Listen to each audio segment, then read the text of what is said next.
Look at the pictures on the top. They're disturbing, aren't they? Indeed, they are.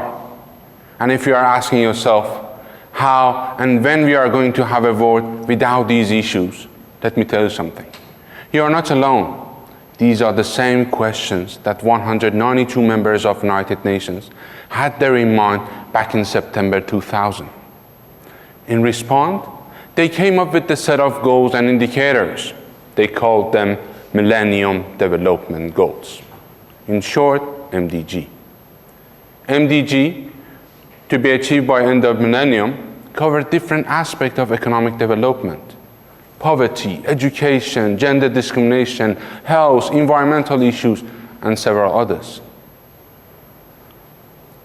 Announcing MDG by United Nations, now it was up to countries to adopt appropriate policy to achieve these goals.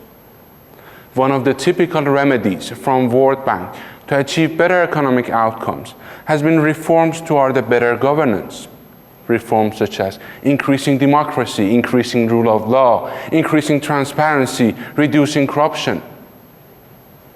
My thesis is about relationship between these two concepts. I study the effect of governance on MDG. In simple words, I wanted to know that World Bank remedy works for these problems. More specifically, I argue the impact of governance on child mortality as a health aspect and on CO2 emission as an environmental aspect of MDG. Using UN and World Bank data covering 116 countries over a period of 8 years, I found that yes, in fact, governance works for MDG.